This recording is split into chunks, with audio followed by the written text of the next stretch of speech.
Hi guys, welcome back to my channel. मेरा नाम है संगी गौतम और इस वीडियो में मैं ये बताने चाह रही हूँ कि हमारा जो चैनल है संगी वीडियो फॉन्ड, इस चैनल पे आपको क्लास 10th से रिलेटेड सभी सब्जेक्ट की वीडियोस प्रोवाइड की जाएंगी और फ्री हैंड रिटन नोट्स और भी बहुत सारी चीज़ें प्रोवाइड की जाएंगी। डायग्राम ट्यूटोरियल हो गया और मेरा फुल गाइडेंस रहेगा आपको। और इस आज जो वीडियो है वो क्लास 10th की चैप्टर 1 पर है। हमारा जो फर्स्ट पार्ट था वो हम लोगों ने पहले ही पढ़ लिया है। जिन बच्चों ने भी फर्स्ट पार्ट नहीं पढ़ा है वो बच्चे प्लीज़ जल्दी से सबसे पहले उस फर्स्ट जो पार्ट 1 था क्लास 10th का चैप्टर 1, कौन सा चैप्टर 1 था, जैव प्रक्रम, इसका जो पार्ट 1 है प्लीज़ आप जल्दी से वाली वीडियो देख लीजिए। उसके बाद ये वाली वीडियो देखिए जिससे कि आपको बहुत और भी अच्छे से टॉपिक क्लियर होंगे। ठीक है, तो अगर आप हमारे चैनल पर नए हैं तो प्लीज़ जल्दी से हमारे चैनल को सब्सक्राइब कर दीजिए, वीडियो को लाइक कर दीजिए, शेयर कर दीजिए अपने फ्रेंड्स के साथ, साझा करें हमारी वीडियो को। और कोई भी क्वेश्चन हो तो प्लीज़ हमारे कमेंट बॉक्स में लिखिए, हम ज़रूर आपको रिप्लाई करेंगे। ठीक है, और इस वीडियो में चलो हम लोग स्टार्ट करते हैं। ठीक है, हमारा जो चैप्टर 1 है, चैप्टर 1 का नेम है हमारा जैव प्रक्रम यानी कि लाइफ प्रोसेसेस। इसका जो पार्ट 1 हम लोग पहले पढ़ चुके हैं, पार्ट 2 है ये। ठीक है, और हमारा जो टॉपिक का नेम है पोषण यानी न्यूट्रिशन। हम लोगों ने पहले पढ़ा था कि जैव प्रक्रम क्या है, इसकी क्या उपयोगिता है। ठीक है, और भी बहुत सारी चीज़ें उसमें पढ़ी थी हम लोगों ने। अब हम लोग जानेंगे कि पोषण क्या है। ठीक है, जैव प्रक्रम के लिए ऊर्जा की आवश्यकता के बारे में जानेंगे, necessity of energy for life process के बारे में जानेंगे। ठीक है, अगर आपको हमारी ये वीडियो की जो वॉइस है बहुत कम सुनाई दे रही है, बहुत धीमे धीमे सुनाई दे रही है, तो प्लीज़ आप लोग ईयरफोन का यूज़ कर लीजिए। ठीक है, लिखा हुआ है कि भोजन एक प्रकार का ईंधन है। ईंधन जैसे कि ईंधन क्या होते हैं, ईंधन होते हैं जैसे कि हम लोग गाड़ी चलाते हैं तो किसका यूज़ करते हैं, पेट्रोल डीजल इन सब का यूज़ करते हैं। और आग जलाते हैं तो आग जलाने के लिए क्या यूज़ करते हैं हम लोग, जैसे कोयला हो गया, लकड़ी हो गया, इन सब चीज़ों का यूज़ करते हैं। मतलब ऐसी चीज़ें जिनसे हम लोग ऊर्जा प्राप्त करते हैं, यानी ऐसी चीज़ें जिनसे हम लोग ऊर्जा प्राप्त करते हैं वो ईंधन कहलाते हैं। ठीक है, तो भोजन एक प्रकार का ईंधन हुआ। भोजन से भी तो हम लोग ऊर्जा ही तो प्राप्त करते हैं कि नहीं करते हैं। जो समस्त जीवधारियों को ऊर्जा उपलब्ध कराता है, भोजन सारी जीवधारियों को भोजन उपलब्ध कराता है ना, कराता है। हमारे लिए भोजन ऊर्जा के लिए ही नहीं, जो भोजन होता है वो केवल ऊर्जा के लिए ही नहीं इम्पॉर्टेंट होता है कि वो हमें केवल एनर्जी दे रहा है इसलिए हम लोग भोजन खा रहे हैं, ऐसा नहीं है। और भी बहुत सारी चीज़ें होती हैं जो भोजन से हमें बहुत सारी बेनिफिट्स होते हैं, जैसे कि हमारी जो शारीरिक वृद्धि है, मानसिक वृद्धि है, बौद्धिक वृद्धि है, इन सब के बारे में भी, ये सब भी हमारे लिए बहुत ज़्यादा इम्पॉर्टेंट होते हैं। इन सब की भी वृद्धि होती है भोजन की वजह से। ठीक है, भोजन में विभिन्न प्रकार के पदार्थ पाए जाते हैं। बहुत सारे ऐसे पदार्थ होते हैं बहुत सारे ऐसे पदार्थ होते हैं जो हमारे शरीर के लिए बहुत ज़्यादा फ़ायदेमंद होते हैं, जिनसे हमारे शरीर की वृद्धि होती है, जो हमारे जैव प्रक्रम को ठीक रखते हैं। जैव प्रक्रम के बारे में मैंने फर्स्ट वीडियो में बताया था। अगर आप लोगों ने अभी तक नहीं देखी तो प्लीज़ जल्दी से देख लीजिए, मैं बार बार कह रही हूँ, बहुत इम्पॉर्टेंट वो सेशन था। ठीक है, उसे बिल्कुल भी स्किप मत करें। और वैसे तो मैं शॉर्ट में बता देती हूँ कि जैव प्रक्रम क्या है। जैव प्रक्रम है कि वे प्रक्रियाएं जो हमारे शरीर को ऊर्जा देने के लिए या शरीर के रख रखाव या शरीर में होने वाली टूट फूट की मरम्मत करने के लिए जो भी प्रक्रियाएं होती हैं उन सभी को जैव प्रक्रम कहते हैं या फिर जैविक प्रक्रियाएं कहा जाता है। ठीक है,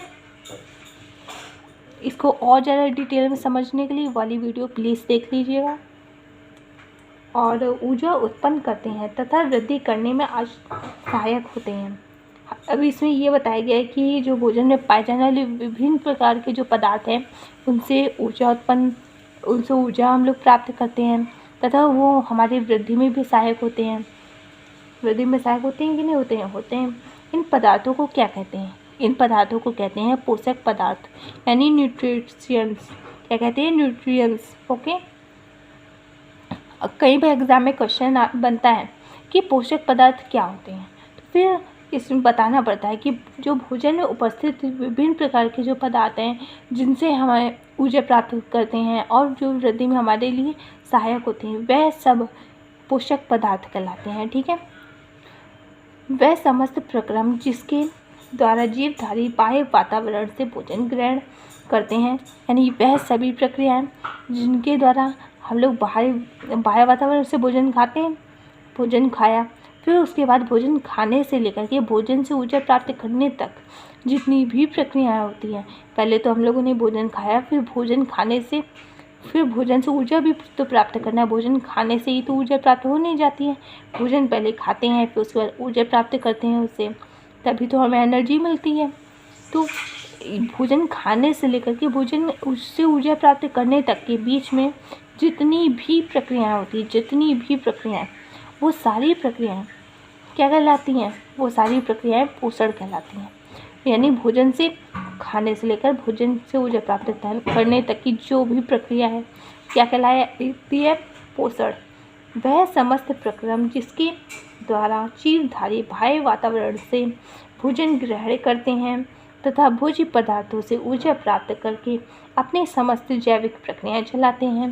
भोजन से ऊर्जा प्राप्त करते हैं और अपनी जैविक प्रक्रियाएं चलाते हैं, जैसे श्वसन, पोषण, उत्सर्जन, ये सारी क्रियाएं चलाते हैं तथा वृद्धि में भी सहायक होते हैं, उसे पोषण कहते हैं। ठीक है। अब हम लोगों ने जान लिया कि पोषण क्या होता है। ठीक है। इसकी क्या आवश्यकता होती है, पोषक पदार्थ क्या होते हैं, इसके बारे में हम लोगों ने जान लिया।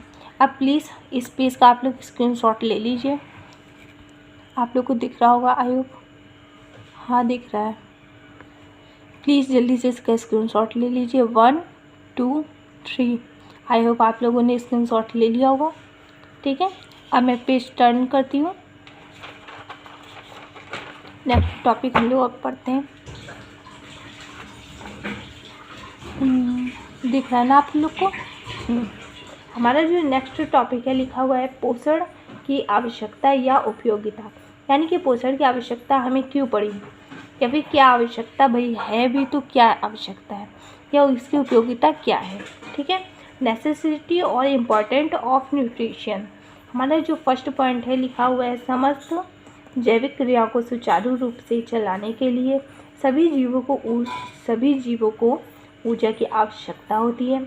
जाहिर सी बात है, सभी जीवों, समस्त का मतलब सभी जैविक क्रियाओं, यानी कि जीवन की जो क्रियाएं हैं, सभी जीवन की क्रियाओं को सुचारू रूप से यानी नियमित रूप से चलाने के लिए जो भी ऊर्जा की आवश्यकता होती है वो सब हम लोग पोषण लेकर ही तो प्राप्त करते हैं। पोषण अपने आप को देते हैं, जिससे भोजन से ऊर्जा प्राप्त करते हैं और फिर उस ऊर्जा का यूज़ करते हैं हम लोग अपनी जैविक क्रियाओं को नियमित रूप से चलाने के लिए। करते हैं कि नहीं? करते हैं। ठीक है। यह ऊर्जा भोजन के अपचयन से मिलती है। अब देखो, भोजन के अपचयन से ऊर्जा हमें कैसे मिलती है? भोजन के अपचयन से। कैसे? भोजन के अपचयन से ऊर्जा हमें भोजन के अपचयन से मिलती है। ये भी क्वेश्चन बनता है कि ऊर्जा हमें कैसे मिलती है, तो भोजन के अपचयन से। बिहार बोर्ड में बहुत सारे MCQs बनते हैं, बहुत सारे MCQs आते हैं, तो प्लीज़ बिहार बोर्ड वाले स्टूडेंट्स बहुत अच्छे से ध्यान रखें। और जिन जिन बोर्ड्स में MCQs बनते हैं तो प्लीज़ MCQs को ध्यान में रख करके इस तरह के क्वेश्चंस बनते रहते हैं, तो ये छोटे छोटे पॉइंट्स ही आपके बहुत ज़्यादा एग्जाम में काम आते हैं। ध्यान से सुनिएगा और उनको हाईलाइट करते चलिएगा। ओके। हमारा जो सेकंड पॉइंट है लिखा हुआ है भोजन से जीवद्रव्य की मात्रा में वृद्धि होती है। अब ये क्या है भला? अब देखो, जैसे कि आप लोग को ये तो पता ही है, हम लोगों ने फर्स्ट वीडियो में जाना था कि हमारा जो शरीर है वो कोशिकाओं से मिलकर बना है, यानी हमारे शरीर की इकाई क्या है? कोशिका है। ठीक। जिस तरह से हमारे शरीर में रक्त पाया जाता है, यानी रुधिर यानी खून पाया जाता है, उसी तरह से कोशिकाओं के शरीर में जीवद्रव्य पाया जाता है। ठीक। जब हम लोग भोजन करते हैं फिर उससे भोजन का अपचयन होता है, फिर उसके बाद उससे ऊर्जा मुक्त होती है, फिर उस ऊर्जा का यूज़ करके हम लोग यूज़ करते हैं, तो उस ऊर्जा से क्या होता है, उस ऊर्जा से कोशिका में उपस्थित जो जीवद्रव्य होता है उसमें वृद्धि होती है। जीवद्रव्य में वृद्धि होने से क्या होता है, कोशिका में वृद्धि होती है। कोशिका का जो आकार होता है वो धीरे धीरे बढ़ता है। उसके आकार में वृद्धि होने से क्या होता है, हमारे जो शरीर के जो अंग हैं उसमें और ज़्यादा विकसित होते हैं, और ज़्यादा वो अंग डेवलप होते हैं, और जो भी हमारी जो शारीरिक वृद्धि है वो डेवलप होती है। हमारी जो लंबाई है वो बढ़ती है, हमारे जो हेयर्स हैं वो बढ़ते हैं, नेल्स है, नाखून है वो बढ़ते हैं। इस तरह की जो वृद्धि होती है, इस तरह की वृद्धि में सहायक होता है। ठीक है, लिखा भी है कि फलस्वरूप जीवधारियों को कोशिकाएं आकार में बढ़ती हैं और उनके विभाजन से जीवों के आकार में वृद्धि होती है। ठीक है, हमारा जो नेक्स्ट पॉइंट है लिखा हुआ है, नए जीवद्रव्य से कोशिकाओं और ऊतकों में होने वाली टूट फूट की मरम्मत होती है। यानी कि जो कोशिकाओं में नया जीवद्रव्य बनता, ऊर्जा भोजन से जो ऊर्जा मिलती है उसका उपयोग करके कोशिका नए जीवद्रव्य बनाती हैं। उससे फिर उसमें होने वाली जो भी टूट फूट होती है, यानी पुरानी कोशिकाएं, मरम्मत करने वाला होता है तो मरम्मत की जाती है। कोई बहुत ज़्यादा बेकार कोशिका है तो उसे नष्ट करके एक नई कोशिका बनाई जाती है। इस तरह के काम जीवद्रव्य से किए जाते हैं। ठीक है, अब हमारा जो नेक्स्ट पॉइंट है क्या लिखा हुआ है, संतुलित भोजन शरीर की प्रतिरोधक क्षमता यानी कि इम्यूनिटी पावर को बढ़ाता है। यानी संतुलित भोजन क्या होता है, संतुलित भोजन वह भोजन होता है जिसमें सभी प्रकार के आवश्यक पोषक पदार्थ उपस्थित होते हैं। आवश्यक पोषक पदार्थ यानी कि वो सभी पोषक पदार्थ जो हमारे शरीर की को ऊर्जा प्रदान करने या फिर हमारे शरीर की वृद्धि में सहायक होते हैं। ऊर्जा कार्बोहाइड्रेट हो गए, वसा हो गया, प्रोटीन हो गया, विटामिन हो गए, खनिज लवण, जल, ये सब, मतलब कि हमारे भोजन में ये सब कुछ उपस्थित होना चाहिए, तब जाकर के हमारा भोजन एक संतुलित भोजन माना जाएगा। यानी कि हमारी जो प्लेट है उसमें दाल, चावल, सब्ज़ी, रोटी, सलाद और भी बहुत सारी दाल, चावल, रोटी, सब्ज़ी, सलाद, दूध, इन सब को हमें बड़ा नियमित तौर पर इस तरह का भोजन हमें करना चाहिए। ये एक संतुलित आहार कहलाता है, जिसमें हर तरह के अनाज होने चाहिए, हरी सब्जियां, दाल होती हैं, मोटे अनाज का सेवन करना चाहिए। ये सब हमारी संतुलित भोजन में आता है। ठीक है, तो लिखा है कि संतुलित भोजन, अगर हम लोग इस तरह का भोजन करते हैं जो संतुलित है तो वो हमारे शरीर की प्रतिरोधक क्षमता का मतलब होता है कि रोगों से लड़ने की जो क्षमता होती है उसे कहते हैं प्रतिरोधक क्षमता, यानी इम्यून सिस्टम। ठीक, संतुलित भोजन करेंगे अगर हम तो हमारे जो इम्यून सिस्टम है यानी कि प्रतिरोधक क्षमता है वो हमारी बढ़ेगी। अगर हम लोग संतुलित भोजन नहीं करेंगे, आजकल की जो न्यू जनरेशन है, जो भी वीडियो मेरा बच्चा देख रहा है वो लगभग 13 से 17 साल इस टाइप में इतनी एज के स्टूडेंट्स हैं, वो स्टूडेंट्स आजकल इस तरह का भोजन नहीं खाना पसंद करते हैं संतुलित। उन्हें तो फास्ट फूड बहुत पसंद होता है, जैसे मोमोज़, फिंगर, चाउमीन, बर्गर, इस टाइप का जो भोजन होता है उन्हें बहुत पसंद होता है। जो कि इस तरह का जो भोजन होता है वो किसी भी तरह से, किसी भी दृष्टि से उनके लिए वो संतुलित भोजन नहीं है, बहुत ज़्यादा हानिकारक होता है। ना तो उसमें साफ़ सफाई का ध्यान रखा जाता है, ना ही उसमें किसी भी तरह की हमें उससे ना तो ऊर्जा अच्छी मिलती है, बस उससे बेकार के फैट्स हमें मिलते हैं जो हमारे शरीर के लिए बहुत हानिकारक फैट हमें उससे मिलता है, हमारे शरीर के लिए बहुत हानिकारक होता है। इसलिए हमें फास्ट फूड से बचना चाहिए। अगर आप रोज़ खाते हैं तो उसे थोड़ा सा कम कर दीजिए, हफ्ते में 2 बार खाएं। अगर आप हफ्ते में 1 बार 2 बार खाते हैं तो और उसे कम करिए, मतलब कुल मिलाकर के आपको कम से कम खाना है। ठीक है, संतुलित भोजन का ज़्यादा सेवन करना है जिससे कि आप हेल्थी रहें, आपको जो मस्तिष्क है उसका विकास हो सके। यही एज होती है जो इसी एज में हमारा जो विकास होता है, इसी एज में लंबाई हमारी ग्रोथ उसकी भी होती है। बहुत सारे स्टूडेंट्स होते हैं जो कहते हैं कि मेरी लंबाई नहीं बढ़ी, इसी वजह से नहीं बढ़ती कि आप लोग सही भोजन नहीं करते हैं, इस टाइप का फास्ट फूड खाते हैं और फिर बाद में जाकर के आपकी लंबाई हो गई या फिर हेयर ग्रोथ हो गई, इन सब में प्रॉब्लम आती है। अगर आप संतुलित भोजन करेंगे तो आपको इस तरह की प्रॉब्लम का सामना नहीं करना पड़ेगा और आप लोग भी एक स्वस्थ जीवन जी सकेंगे। तो प्लीज़ मेरी एक रिक्वेस्ट है, आप लोग प्लीज़ संतुलित भोजन का सेवन करें और कम से कम फास्ट फूड खाएं। ओके, अब हम लोग नेक्स्ट टॉपिक पे आते हैं। ठीक, पोषक पदार्थ एवं उनका वर्गीकरण, न्यूट्रिएंट्स एंड देयर क्लासिफिकेशंस। ठीक, इसमें इस टॉपिक में हम लोग जानेंगे कि पोषक पदार्थ और उनके वर्गीकरण के बारे में जानेंगे। ठीक है, उनके क्या क्या घटक हैं। ठीक, हमारा जो फर्स्ट है पोषक पदार्थ, जो पहला नंबर है उसका वो लिखा हुआ है कार्बोहाइड्रेट्स। इसमें हम लोग जानेंगे कि कार्बोहाइड्रेट्स क्या होते हैं और तो और इनके प्रकार जानेंगे, कितने प्रकार के होते हैं, इनके कार्य भी जानेंगे, उपयोग भी जानेंगे। ठीक है, लिखा है जैविक कार्यों के लिए इनका उपयोग कोशिकीय ईंधन के रूप में होता है। जैविक कार्य के बारे में अभी हम लोगों ने जाना था कि जैविक कार्य क्या होते हैं। तो उन्हीं कार्यों को चलाने के लिए हम लोग इसे एक ईंधन के रूप में यूज़ करते हैं और ये जैविक कार्यों के लिए ऊर्जा उत्पन्न करते हैं। जो कार्बोहाइड्रेट्स होते हैं वो ऊर्जा उत्पन्न करते हैं, ऊर्जा का बहुत बड़ा स्रोत होता है एक तरह से। और जो कार्बोहाइड्रेट्स होते हैं वो तुरंत में ऊर्जा देते हैं, यानी इंस्टेंट वर्क करते हैं, इसलिए काफ़ी अच्छे होते हैं कार्बोहाइड्रेट्स और काफ़ी यूज़फुल भी होते हैं। तो खाना चाहिए, हमें ज़्यादा से ज़्यादा लेना चाहिए कार्बोहाइड्रेट्स। ओके, और लिखा हुआ है ये जैविक कार्यों के लिए ऊर्जा उत्पन्न करते हैं। इनका निर्माण, हाँ ये भी एक बहुत इम्पॉर्टेंट पॉइंट है कि इनका निर्माण किससे होता है। तो जान लीजिए कि इनका निर्माण कार्बन, हाइड्रोजन एवं ऑक्सीजन के मिलने से होता है। कई बार एग्ज़ाम में क्वेश्चन बनता है ना कि MCQs में बनता है कि जो कार्बोहाइड्रेट है उसके घटक बताइए, इसका निर्माण किससे मिलकर होता है।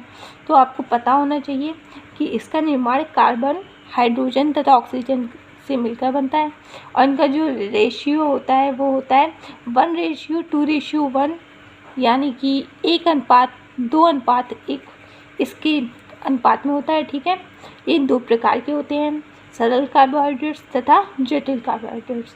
ओके, प्लीज़ इस पेज का आप लोग स्क्रीनशॉट कर लीजिए। 1 2 3, आई होप आप लोगों ने स्क्रीनशॉट कर लिया होगा। ओके, अब हम लोग पेज टर्न करते हैं। ठीक,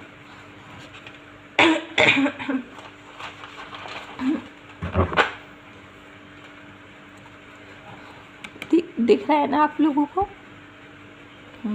दिख रहा है। अब हम लोग इस टॉपिक में जानेंगे कि सरल कार्बोहाइड्रेट्स क्या होते हैं। ठीक, अब देखो सरल कार्बोहाइड्रेट्स क्या होते हैं, जैसे कि ग्लूकोज हो गया, एक सरल कार्बोहाइड्रेट्स है। ठीक, फ्रैक्टोज हो गया और लैक्टोज हो गया, इस तरह की सब हैं जो सरल कार्बोहाइड्रेट्स हैं। ठीक, सरल रूप में ये गन्ना, चुकंदर, खजूर आदि में काफ़ी मात्रा में पाए जाते हैं। यानी कि आप लोग यूँ समझ लीजिए कि जितने भी मीठे फल होते हैं, मीठे फल जैसे आम हो गया और चुकंदर, खजूर, गन्ना, ये इन सब में सरल कार्बोहाइड्रेट्स पाए जाते हैं। ठीक, और जटिल कार्बोहाइड्रेट्स किस में पाए जाते हैं? जटिल कार्बोहाइड्रेट्स, जो जटिल कार्बोहाइड्रेट्स के रूप में होते हैं वो होता है मंड। जो मंड है वो एक जटिल कार्बोहाइड्रेट्स के रूप में संचित होता है। ये एक मंड एक खाद्य पदार्थ होता है जो आलू में पाया जाता है, चावल में पाया जाता है अरबी, मक्का, साबूदाना, इन सब में काफ़ी अधिक मात्रा में पाया जाता है मंड। ठीक है, हम लोगों ने जान लिया कि कार्बोहाइड्रेट्स क्या होते हैं, ये इसकी जो कितने भाग हैं इसके बारे में हम लोगों ने जान लिया। ठीक, अब हम लोग इसके कार्य के बारे में जानेंगे कि इसके क्या क्या कार्य हैं। हमारा जो फर्स्ट पॉइंट है लिखा हुआ है, ये सभी जीवों में ऊर्जा स्रोत का कार्य करते हैं। सही बात है, ये सभी जीवों में ऊर्जा स्रोत का कार्य करते हैं। श्वसन में ग्लूकोज के विखंडन से ऊर्जा मुक्त होती है। देखो श्वसन की सहायता से ग्लूकोज से ऊर्जा मुक्त होती है और फिर वो हमारे शरीर में काम आती है। ठीक, हमारा जो सेकंड जो पॉइंट है लिखा है, ये मंड के रूप में पौधों में तथा ग्लाइकोजन के रूप में जंतुओं में, यानी कि ये मंड के रूप में पौधों में तथा ग्लाइकोजन के रूप में जो कार्बोहाइड्रेट्स होते हैं। क्वेश्चन बनता है एग्ज़ाम में, तो बहुत ध्यान से सुनिएगा कि ये एग्ज़ाम में पूछा जाता है कि पौधों में कार्बोहाइड्रेट्स किसके रूप में संचित होता है, तो बताना पड़ता है कि ये मंड के रूप में। और अगर ये क्वेश्चन बनता है कि जंतुओं में कार्बोहाइड्रेट्स किनके रूप में संचित होता है, तो बताना पड़ता है ग्लाइकोजन के रूप में। ठीक है, इस तरह के क्वेश्चंस बनते हैं, तो प्लीज़ ध्यान दीजिए। ठीक है, हमारा जो सेकंड टॉपिक क्या है, ये सेकंड पॉइंट है, ये कोशिका कला तथा संयोजी ऊतकों की रचना में सहयोग देते हैं। एक कोशिका की कला में सहयोग देते हैं, संयोजी ऊतकों के निर्माण में भी सहयोग देते हैं। उसके अलावा अब हमारा नेक्स्ट पॉइंट है, ये वसा में परिवर्तित होकर संचित ईंधन का कार्य करते हैं। यानी कि जो कार्बोहाइड्रेट्स होते हैं वो वसा में परिवर्तित हो सकते हैं और फिर वो उसमें परिवर्तित होकर संचित हो जाते हैं। हमारा अब नेक्स्ट पॉइंट है, लिखा है डीएनए एवं आरएनए में क्रमशः डीऑक्सीराइबोस, यानी कि जो डीएनए है उसमें डीऑक्सीराइबोस तथा आरएनए में राइबोस शर्करा पाई जाती है। ठीक है, और डीएनए एक आनुवांशिक पदार्थ है। आप लोगों ने कई मूवीज़ के डायलॉग में सुना होगा, एक मूवी थी एंटरटेनमेंट, इसमें भी आपने सुना होगा, तो आप लोग समझ सकते हैं कि डीएनए क्या है। ठीक है, अभी आगे हम लोग जानेंगे डीएनए के बारे में, बहुत डिटेल में जानेंगे, तो अभी मैं नहीं बता रही हूँ, जब समय आएगा तब मैं बताऊँगी। ठीक है, अभी आप लोग जान लीजिए कि डीएनए एक आनुवांशिक पदार्थ है, बस इतना जान लीजिए। ठीक, और क्या लिखा है, डीएनए एक आनुवांशिक पदार्थ है तथा जो आरएनए होते हैं वो प्रोटीन का निर्माण करने में सहायता करते हैं। और हमारा अब सेकंड पॉइंट को हम लोग जानेंगे, लिखा हुआ है स्तन ग्रंथियों में ग्लूकोज तथा लैक्टोज, तो कोई स्तन ग्रंथियों में ग्लूकोज तथा लैक्टोज नामक जो कार्बोहाइड्रेट्स होते हैं ये आपस में मिल करके लैक्टोज शर्करा बनाते हैं। ठीक है, ये आपस में मिल करके लैक्टोज शर्करा बनाते हैं और ये भी बहुत ज़्यादा हमारे लिए फ़ायदेमंद होती है। अब हम लोगों ने जान लिया कि कार्बोहाइड्रेट्स क्या होते हैं, कितने प्रकार के होते हैं, क्या कार्य होता है। ठीक है, तो प्लीज़ इस पे इसका स्क्रीनशॉट ले लीजिए आप लोग। 1 2 3, आई होप आप लोगों ने स्क्रीनशॉट ले लिया होगा। तो मैं पेज टर्न करती हूँ। ओके,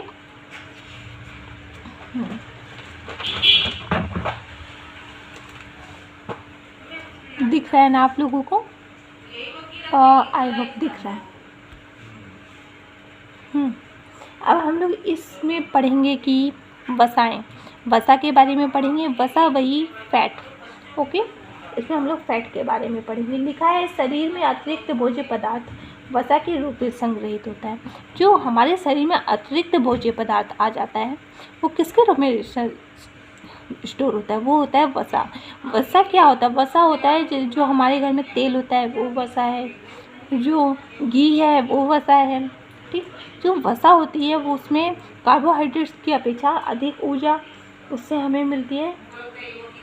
यानी कि एक चम्मच में अगर एक चम्मच वसा ली, एक चम्मच कार्बोहाइड्रेट, तो दोनों में से किस में ऊर्जा ज़्यादा होगी? तो एक चम्मच वसा में ऊर्जा ज़्यादा होगी। लेकिन अगर ये पूछा जाए कि एक चम्मच कार्बोहाइड्रेट और एक चम्मच वसा में से कौन सबसे जल्दी हमारे शरीर में पच कर ऊर्जा मुक्त करेगा, तो वो है कार्बोहाइड्रेट्स। इसीलिए जब भी डॉक्टर्स के पास कोई मरीज़ आता है और फिर बहुत ज़्यादा वीकनेस फील करता है तो फिर उस समय ऊर्जा की आवश्यकता होती है कि नहीं? उस समय ऊर्जा की आवश्यकता होती है, तो उस समय डॉक्टर्स उसे एक चम्मच वसा नहीं खिलाते कि एक चम्मच उसको फटाक से घी खिला दो, भैया इसमें ऊर्जा ज़्यादा है। अभी तो हम लोगों ने जाना कि एक चम्मच वसा और एक चम्मच कार्बोहाइड्रेट में से ऊर्जा किस में ज़्यादा है?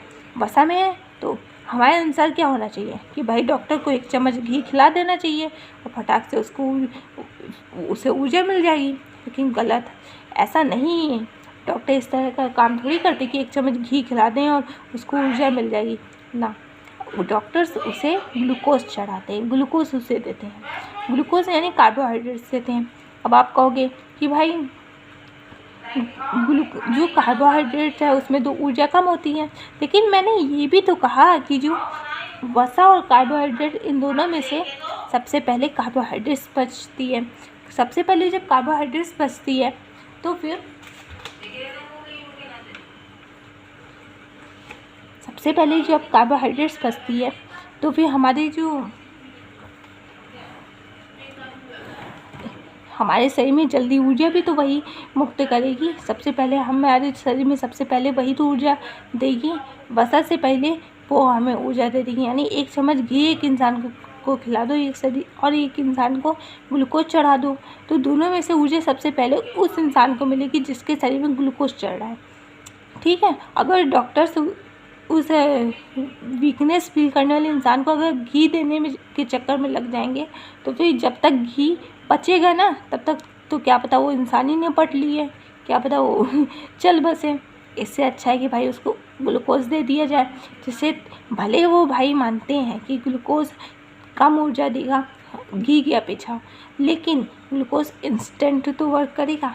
बताया था ना अभी, कार्बोहाइड्रेट जो होता है वो इंस्टेंट वर्क करता है, वसा को पचने में समय लगता है। ठीक है, तो इसीलिए यही भी रीज़न होता है। तो अब जब भी डॉक्टर्स ग्लूकोज चढ़ाएं तो याद रखना क्यों ग्लूकोज चढ़ाते हैं, क्यों नहीं 1 चम्मच घी खिला देते हैं। ठीक है, अब चलो हम लोग टॉपिक इस पे आते हैं, मेन टॉपिक पे। ठीक, लिखा है शरीर में अतिरिक्त भोज्य पदार्थ वसा के रूप में संग्रहित होते हैं और ऊर्जा प्रदान करते हैं। हम लोगों ने जान लिया ये ताप नियंत्रक होते हैं। हाँ, जो वसा होते हैं वो ताप नियंत्रक होते हैं। इसके अतिरिक्त शरीर को आकृति भी प्रदान करते हैं। हाँ, जो वसा होते हैं वो हमारे शरीर को आकृति प्रदान करते हैं। वसा भी कार्बन, हाइड्रोजन व ऑक्सीजन के संतृप्त यौगिक है। जो वसा है वो कार्बन, हाइड्रोजन, ऑक्सीजन इनसे मिलकर बनी होती है। जो वसा है वो इनसे मिलकर बनी होती है। ठीक है गाइस, और तो और ये असंतृप्त यौगिक होती है, किंतु इनमें ऑक्सीजन की मात्रा अपेक्षाकृत कम होती है। किसकी अपेक्षा? वसा में ऑक्सीजन की मात्रा अपेक्षाकृत कम होती है। जो पशु होते हैं उनसे हमें मक्खन, पनीर हो गया, दूध, घी, इन सब के रूप में हमें पशु से वसा प्राप्त होती है। तथा जो वनस्पति भोजन, वनस्पति पेड़ पौधे, इन सब से हम लोग किससे प्राप्त करते हैं? जैसे कि नारियल हो गया, बादाम, मूंगफली हो गया, सरसों, तिलहन, इन सब में वसा पाई जाती है।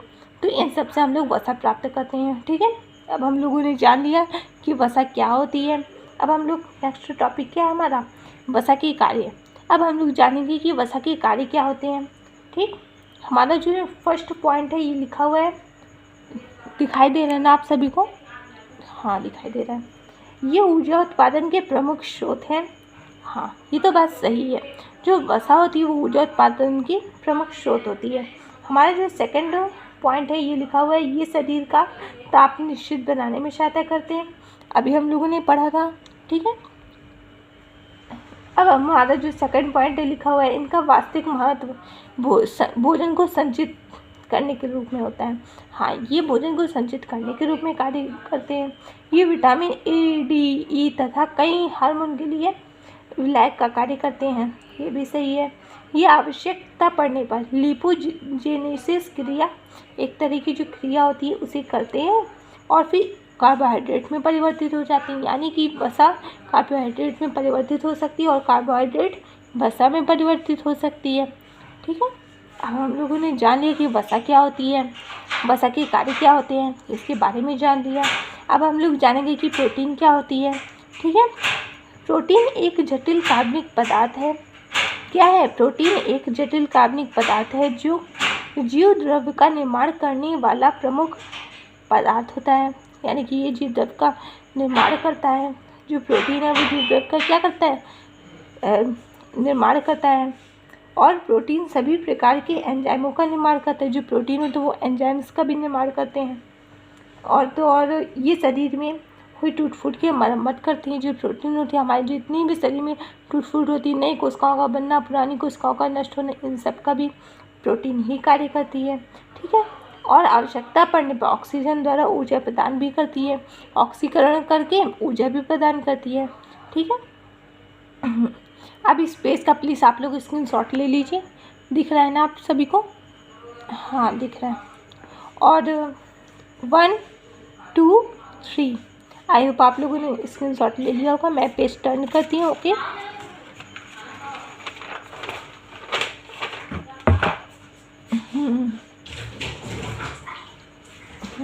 दिख रहा है ना आप लोगों को? दिख रहा है। जो प्रोटीन होती है, प्रोटीन कार्बन, हाइड्रोजन, ऑक्सीजन व नाइट्रोजन से मिलकर प्रोटीन का निर्माण होता है। ये भी क्वेश्चन पूछा जाता है एग्जाम में कि प्रोटीन जो होती है वो किससे मिलकर बनी होती है। तो आपको बताना पड़ेगा कि कार्बन, हाइड्रोजन, ऑक्सीजन और नाइट्रोजन, इन 4 चीज़ों से मिलकर के प्रोटीन बनी होती है। ठीक है। जो प्रोटीन का जो एक अणु होता है वो कई एमिनो अम्ल से मिलकर बना होता है। एमिनो अम्ल का मतलब होता है एमिनो एसिड। ठीक। एमिनो अम्ल, बहुत सारे एमिनो अम्ल जो होते हैं वो मिलकर के एक प्रोटीन के अणु का निर्माण करते हैं। ठीक है। अतः एमिनो अम्ल प्रोटीन की संरचनात्मक एवं एकलक इकाई होती है। जो यानी कि ये भी क्वेश्चन बनता है कि प्रोटीन की जो इकाई होती है वो क्या होती है, तो आपको बताना पड़ेगा एमिनो अम्ल। ठीक है। जंतुओं में जीवद्रव्य की संरचना में लगभग 20 प्रकार के एमिनो अम्ल भाग लेते हैं। यानी जो जंतु होते हैं उसमें जीवद्रव्य बनाने में 20 तरह के एमिनो अम्ल काम आते हैं, जिनमें से जो 10 होते हैं वो भोजन से मिल जाते हैं और जिनमें से जो 10 होते हैं वो जंतुओं के शरीर में बन जाते हैं। ठीक है। और जो शरीर में बन जाते हैं उन्हें कहते हैं अनावश्यक एमिनो अम्ल। जो जिनका निर्माण कोशिकाएं स्वयं करती हैं, लिखा नहीं है, जिनका निर्माण कोशिकाएं स्वयं करती हैं उन्हें अनावश्यक एमिनो अम्ल कहते हैं। तथा जो हमें भोजन मतलब बाह्य भोजन से मिल जाता है, जो हम लोग खाना पीना खाते हैं तो उनसे जो 10 एमिनो अम्ल मिलते हैं उसे कहते हैं आवश्यक एमिनो अम्ल। ठीक है। प्रोटीन, जो जंतुओं से प्रोटीन किस रूप में मिलता है? जंतुओं से प्रोटीन मांस हो गया, मछली हो गया, दूध, अंडा, पनीर आदि से प्राप्त होते हैं। तथा वनस्पति जगत यानी कि पेड़ पौधों से हमें ये कैसे मिलता है? जैसे दाल हो गया, गेहूँ, मूंगफली, बादाम, इन सब से हमें मिल जाता है। ठीक है गाइस। अब हम लोगों ने जान लिया कि प्रोटीन क्या होती है। ठीक। अब हम लोग जानेंगे कि प्रोटीन के कार्य क्या होते हैं। प्रोटीन के कार्य के बारे में अब जानते हैं। फर्स्ट हमारा क्या पॉइंट लिखा हुआ है? लिखा है ये शरीर में वृद्धि, निर्माण तथा टूट फूट की मरम्मत का कार्य करती है। सही बात है। जो प्रोटीन है उससे हमारी वृद्धि होती है, हमारी हाइट में वृद्धि होती है, हेयर में वृद्धि होती है। हाइट यानी लंबाई, बाल, नाखून, हड्डियाँ मजबूत होती हैं प्रोटीन की सहायता से। और टूट फूट, पुरानी कोशिकाओं का जो नष्ट होना, नई कोशिकाओं का बनना, इस तरह की टूट फूट में ये काम आती है। और भी जैव प्रक्रम चलाने में काम आती है। अब हमारा जो सेकंड पॉइंट लिखा हुआ है, हीमोग्लोबिन नामक प्रोटीन रक्त परिवहन में ऑक्सीजन का वहन करती हैं। हीमोग्लोबिन जो होती है, हाँ ये क्वेश्चन ये भी है मेरा कि हमारा खून जो होता है यानी रक्त या रुधिर कहें, तो ये लाल क्यों होता है? क्यों होता है? क्या आपके पास इसका आंसर है? अगर है तो प्लीज़ आप कमेंट बॉक्स में लिखिए, अगर नहीं है तो प्लीज़ मैं आपको बताती हूँ। जो हमारा जो रक्त है यानी खून, वो हीमोग्लोबिन की वजह से लाल होता है। ठीक है। हीमोग्लोबिन नामक जो प्रोटीन है वो रक्त परिवहन में यानी कि रक्त परिवहन में ऑक्सीजन का वहन कैसे करती है? जिस तरह से हम लोग घर से स्कूल कैसे जाते हैं, बस में बैठकर, गाड़ी में बैठ कर के जाते हैं, उसी तरह से हम लोग क्या होगा, ऑक्सीजन हो गया और जो बस या गाड़ी वो हो गई हमारी हीमोग्लोबिन। वो जिस तरह से हम लोगों को गाड़ी हमारे जो घर है, घर से स्कूल तक ले जाती है, इसी तरह से हीमोग्लोबिन भी ऑक्सीजन को अपने अंदर बैठा करके एक जगह से दूसरी जगह ले जाती है। बस यही कार्य होता है हीमोग्लोबिन का। ठीक है। अब नेक्स्ट पॉइंट, ये एंजाइम के रूप में रासायनिक उत्प्रेरकों का कार्य करती हैं। रासायनिक उत्प्रेरक का मतलब होता है कि किसी भी रासायनिक अभिक्रिया को, रासायनिक उत्प्रेरक का क्या मतलब होता है? किसी भी रासायनिक अभिक्रिया को तेजी से कराना। जो भी उसका समय है, जैसे कोई भी रासायनिक अभिक्रिया 10 मिनट में होनी है तो फिर उसका समय कम कर देती है, यानी 10 से 5 मिनट कर देगी, जिससे कि आपकी जो रासायनिक अभिक्रिया है वो जल्दी हो जाएगी कि नहीं? हो जाएगी। ठीक। अब हमारा जो नेक्स्ट पॉइंट है लिखा है, ये वसाओं के संश्लेषण का कार्य करती है। जो प्रोटीन होती है वो वसा का संश्लेषण भी करती है। ठीक है। हमारा जो नेक्स्ट पॉइंट है ये बहुत इम्पॉर्टेंट पॉइंट है। ठीक है गाइस, लिखा है थ्रोम्बिन तथा फाइब्रिनोजन रुधिर प्रोटीन है। ये 2 तरह की प्रोटीन्स हैं, नाम याद रखना, ठीक है, काम आएगा, नाम याद रखना, काम आएगा, ठीक है। थ्रोम्बिन तथा फाइब्रिनोजन, क्या थ्रोम्बिन तथा फाइब्रिनोजन रुधिर प्रोटीन है जो रुधिर का थक्का जमा कर रुधिर को बहने से रोकती है। यानी कि जब भी हम लोगों को कोई चोट लग जाती है, जैसे उंगली है कट गई तो उससे खून बाहर निकलने लगता है, तो फिर कुछ देर बाद आप देखते खून ये तो भाई बंद हो गया। कैसे बंद हो गया? इसके बंद होने के पीछे का कारण है कि ये थ्रोम्बिन तथा फाइब्रिनोजन नामक जो प्रोटीन्स होती हैं, थ्रोम्बिन तथा फाइब्रिनोजन नाम की जो प्रोटीन्स होती हैं वो थक्का जमा देती हैं। थक्का कैसे जमाती हैं? जैसे कि कोई इस टाइप में ऐसे करके कुछ इस टाइप का कट लग गया, ठीक, देखो दिख रहा है ना, हाँ दिख रहा है, देखो इस टाइप का जैसे ये कट लग गया और हमारी इतनी त्वचा ये खुल गई, ठीक, तो फिर इधर से ऐसे ऐसे करके खून बाहर आ रहा है, तो वो लोग पता है क्या करती हैं, इस टाइप ऐसे ऐसे ऐसे ऐसे ऐसे थ्रोम्बिन तथा फाइब्रिनोजन नाम की जो प्रोटीन है इस टाइप करके कवर करती रहती है, हमारी जो स्किन है इसको बंद करने की कोशिश करती है। जिस तरह से हमारी मम्मी लोग सिलाई करती है, इस तरह से हमारी जो त्वचा है उस वो कटा हुआ जो पोर्शन है, कटा हुआ जो भाग है उसको आपस में जोड़ने की कोशिश करती हैं ये थ्रोम्बिन तथा फाइब्रिनोजन नाम की प्रोटीन, ठीक है गाइस। बहुत ज़्यादा इम्पॉर्टेंट होती हैं ये प्रोटीन्स हमारे लिए, ठीक है, हमारे शरीर में थक्का रुधिर का थक्का बनाने में काम आती है।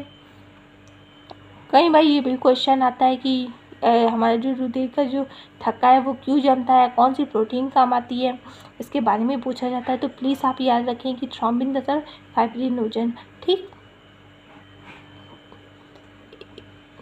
आप लोगों को ये पेज अच्छे से दिख रहा है? हाँ दिख रहा है, तो फिर प्लीज़ आप लोग इसका स्क्रीनशॉट ले लीजिए जल्दी से। 1 2 3, आई होप आप लोगों ने स्क्रीनशॉट ले लिया होगा। मैं पेज टर्न करती हूँ, कर रही हूँ, ओके।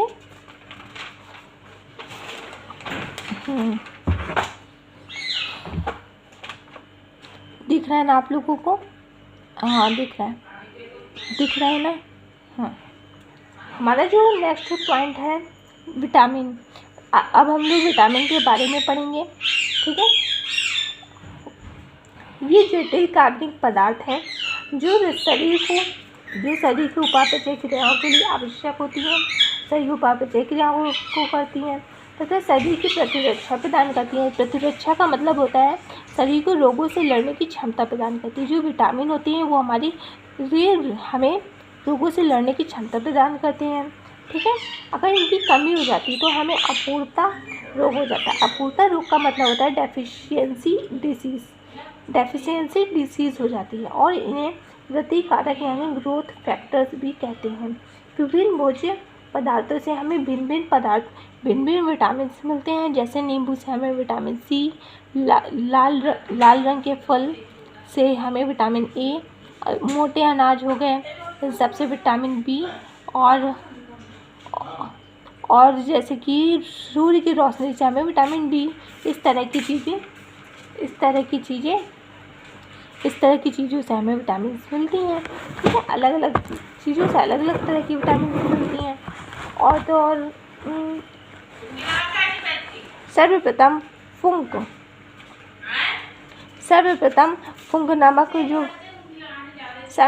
फुंक नामक जो वैज्ञानिक हैं उन्होंने विटामिन की खोज की थी।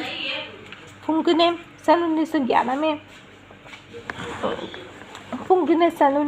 में विटामिन की खोज की, ठीक है। सर्वप्रथम विटामिन B1 उन्होंने पृथक किया, जबकि विटामिन जो सी है इसका ज्ञान हमें बहुत पहले से हो गया था, बहुत ज़्यादा ही पहले से, ठीक है गाइस। जो विटामिन होती है वो मुख्यतः 2 प्रकार की होती है। एक विटामिन तो होती है जल में घुलनशील विटामिन, और जो दूसरी विटामिन होती है वो होती है वसा में घुलनशील विटामिन। जो जल में घुलनशील विटामिन होती है वो होती है विटामिन बी तथा विटामिन सी, और जो वसा में घुलनशील विटामिन होती है vitamin A, vitamin D, vitamin E तथा विटामिन के, ठीक है, हम लोगों ने पढ़ लिया कि विटामिन्स क्या होते हैं। अब हम लोग जानेंगे कि जल और खनिज के बारे में हम लोग जानेंगे, जल और खनिज क्या होते हैं। ठीक है, सभी जीवों का जो शरीर होता है वो लगभग 45 से 80% उनका जो भाग होता है वो जल से ही मिलकर बना होता है, तथा उनका जो जल जीव का मुख्य भाग होता है। हमारे शरीर में भी जो हमारा जो 45 से 80% जो भाग है वो जल से ही मिलकर बना है। ठीक है, जल सार्वत्रिक विलायक है, यानी बहुत अच्छा विलायक है। इसमें कुछ भी घोलो बहुत ही आसानी से घुल जाता है, ढेर सारा घुल जाता है। जैसे नमक को घोलते जाओ और वो घुलता जाता है ना। और इसी तरह चीनी। अब ये मत सोचना कि बालू घोलने चलो, बालू तो घुलते नहीं भाई। जिसके अंदर घुलने वाली जो प्रॉपर्टी है वो होगी तभी तो घुलेगा ना।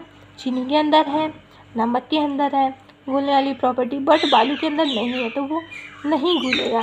ठीक है, शरीर में होने वाली सभी जैविक क्रियाओं में भाग लेता है।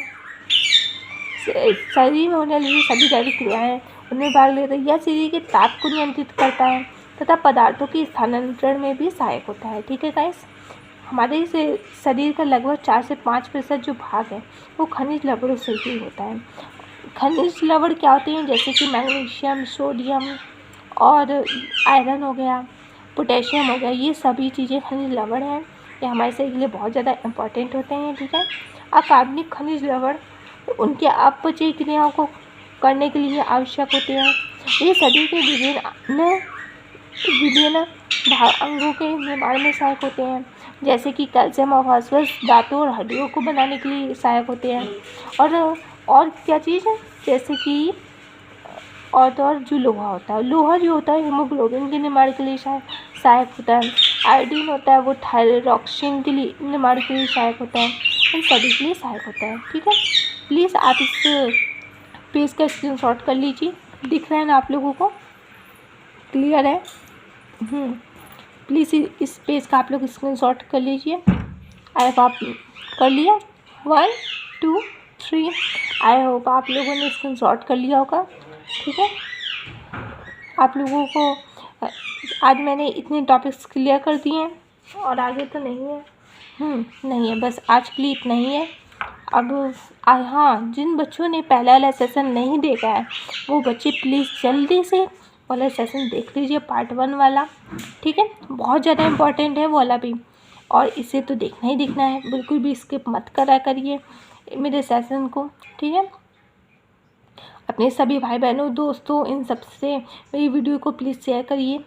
अगर आप हमारे चैनल पर नए हैं तो प्लीज़ जल्दी से हमारे चैनल को सब्सक्राइब कर दीजिए, वीडियो को लाइक कर दीजिए, अपने भाई बहनों, दोस्त यारों, इन सभी के साथ शेयर करिए मेरी वीडियो को, ज़्यादा से ज़्यादा बच्चे जुड़ पाएँ हमसे और free handwritten notes, video, मेरा फुल गाइडेंस, इन सब का लाभ उठा सकें। आपके साथ साथ वो भी अच्छे से पढ़ाई कर सकेंगे। ठीक है, और भी बहुत, हाँ, कोई भी क्वेश्चन हो तो प्लीज़ कमेंट कर दीजिएगा, मैं आपको रिप्लाई ज़रूर करूँगी। और अब नए वीडियो में मिलते हैं हम लोग। ठीक है, बाय बाय।